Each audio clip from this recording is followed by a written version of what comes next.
Hello everyone, welcome to সতোষিনীর kitchen. এভাবে বেগুনের রেসিপি বানিয়ে দেখো একবার। ফার্স্টে একটা বেগুন এভাবে কেটে নেবে, দেন কিছুটা অয়েল নিয়ে ভালো করে অয়েলটা ব্রাশ করে নেবে বেগুনের মধ্যে। হাফ করে কেটে নেওয়াতে কোনো ইমপিউরিটিস থাকলেও তোমরা দেখতে পেয়ে যাবে। খুব ভালোভাবে বেগুনটা এভাবে পোড়াবে, রোস্ট করবে। যখন দেখবে বেগুনটা খুব ভালোভাবে কুক হয়ে গেছে বুঝতে পারবে, একটুখানি হালকা স্ম্যাশ করে দেখবে বেগুনটা, বুঝতে পারবে বেগুনটা খুব ভালোভাবে কুক হয়ে গেছে। পুরোটা খুব ভালোভাবে সেদ্ধ হয়ে গেলে বেগুনটাকে তুলে আলাদা করবে।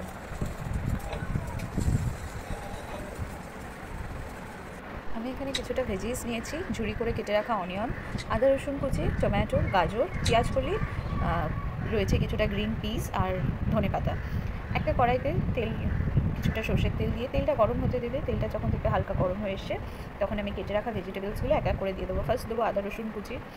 আদা রসুন কুচিটা অল্প 2-4 বার নেড়ে ছেড়ে নেবে, ওই 2 to 3 মিনিটসের মতো নেড়ে ছেড়ে নেবে। তারপর দিয়ে দেবো কেটে রাখা পেঁয়াজগুলোকে হালকা ফ্রাই করে নেবে। ওই লাইট গোল্ডেন কালার এসে গেলে দিয়ে, ঠিক এই স্টেজেতে দেখো পেঁয়াজগুলোর এরকম কালার আসবে, তখন দিয়ে দেবো কেটে রাখা গাজরগুলো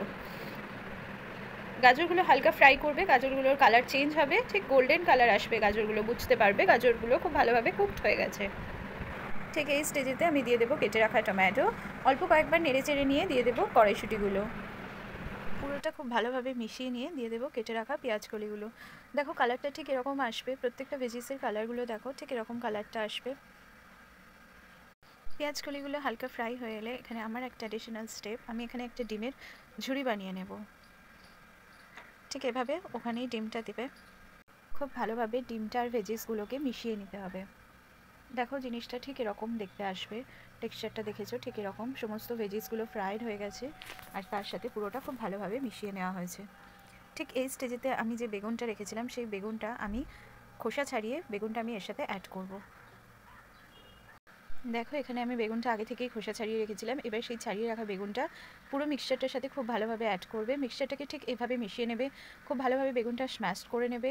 এখানে স্বাদ মতো নুন ইউজ করবে আর পুরো মিক্সচারটাকে খুব ভালোভাবে মিশিয়ে নেবে। স্টেয়ার করবে 4 to 5 মিনিটসের জন্য, পুরো জিনিসটাকে খুব ভালোভাবে মিশিয়ে নেবে।